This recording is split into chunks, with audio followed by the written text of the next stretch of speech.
True. Let's go to Karma Green, we steady on the rise. Digging truth from ancient scenes, we open blinded eyes. Rhyme sharp like pirates' lines, we break the bondage tight. Kamji speaking revolution, keep the fire burning. The drums guide our stride, we march with purpose proud. No more silence, we collide, our voices thunder loud. Politics and history, we stitch them in every verse. From Pharaoh's throne to Yaoundé streets, we claim the Kamji verse.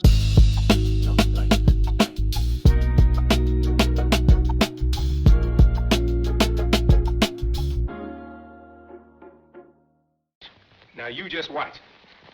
I went to the market for to get some beef. And beef so tough, and I couldn't get enough. I paid $5 for a great big hog, and the hog so fat, and I couldn't get it back.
All right.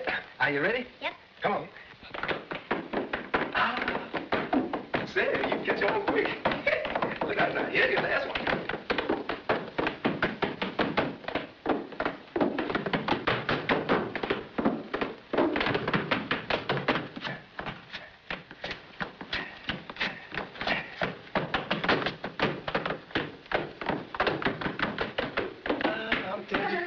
What's going on around here?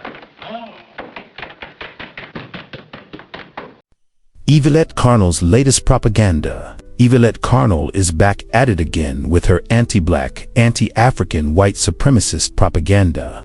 Part of me used to feel bad for her because Marcus Vincent Thomas, aka Tariq Nasheed, co-opted the ADOS movement that she built from the ground with her blood, sweat, and tears to make his fecal-brained assimilationist faction. He even spit on her political grave by calling her strappy and mocking her long history of interracial lesbian relationships. However, every once in a while, she emerges from the bushes to spew pseudo-historical anti-black hatred. She proves that not only is she politically inept, but she doesn't understand history. When she points out that the lineage of white Americans began in Europe, basic logic would dictate that black Americans' lineage began in Africa. She instead flatly denies any legitimate African identity for black Americans. No prominent black leader has ever supported this claim. 1. The 400 years removed myth. Carnell claims black Americans are 400 years removed from Africa. This is demonstrably false. The United States banned the transatlantic slave trade in 1808, but illegal smuggling continued well into the late 19th century.